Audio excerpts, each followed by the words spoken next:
السلام عليكم ورحمة الله وبركاته.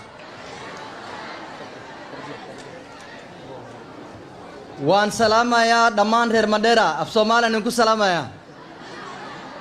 السلام عليكم ورحمة الله وبركاته. سلامة مسلم كان نكو سلامة يا رالي هذا. السلام عليكم ورحمة الله وبركاته.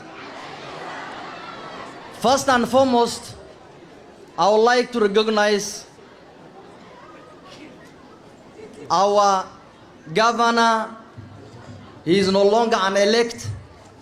He is now the governor of Mandera County, His Excellency Mohammed Aden Khalil. I also need to recognize our Deputy Governor, His Excellency Dr. Ali. Our outgoing governor and now the Senator-elect, Honorable and His Excellency Ali Ibrahim Roba. My colleagues in Parliament, our MCAs, our ulamas, our wazirs, our mothers. First and foremost, I'd like to welcome you all to Mandera East constituency. Mandera East is the mother of all other constituencies in Mandera County. 3 days before the election, I was going round Mandera town and I realized that Mandera was deserted. Mandera people were voting all over the other 5 constituencies. That means I am an MP for Mandera County. Not only Mandera East. Number 2, I would like to thank the people of Mandera East for having faith in me and electing me as their next MP for Mandera East for the next 5 years.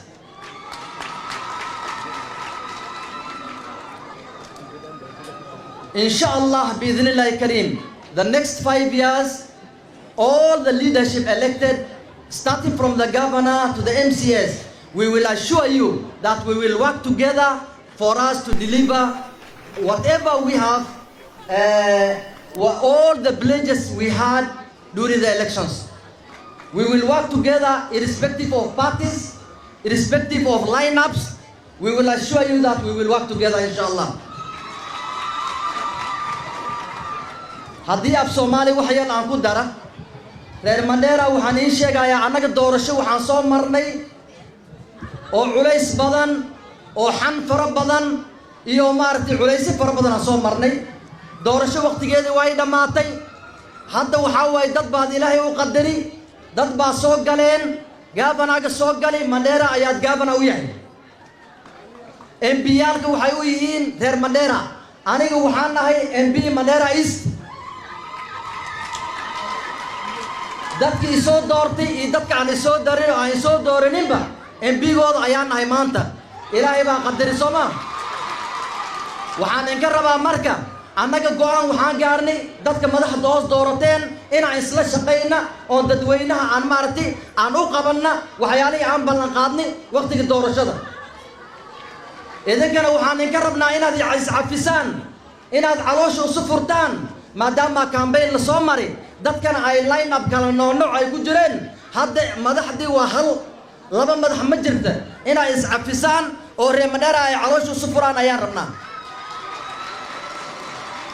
sidaas baad Ilaahay nagu kaalmeynaa sidaas baan nagu cafinayaa sidaas ayaa horumarna aan ku gaari doonaa insha Allah arinta waa naga yeesheen Soomaa reer Mandera waa hal qabiil waaye qabiilkaas waa reer Mandera soo saas ma qabiilkeena waa reer Mandera Soomaa marka waxaan rabnaa insha Allah inaan caloosha u sufurno waxaan rabnaa insha Allah inaan Ilaahay aan wada barina waxaan rabnaa qabiil iyo waxyaalihii oo hor jiri inaan iska dhaafna insha Allah biidhnillah kareem anagana waxaan ballan qaadaynaa inaan wada shaqeyna oo qalalaasa iyo buuq inaan iska dhaafno insha Allah waad mahadsantihiin khayr Allah insi Thank you, Mheshimiwa. Sasa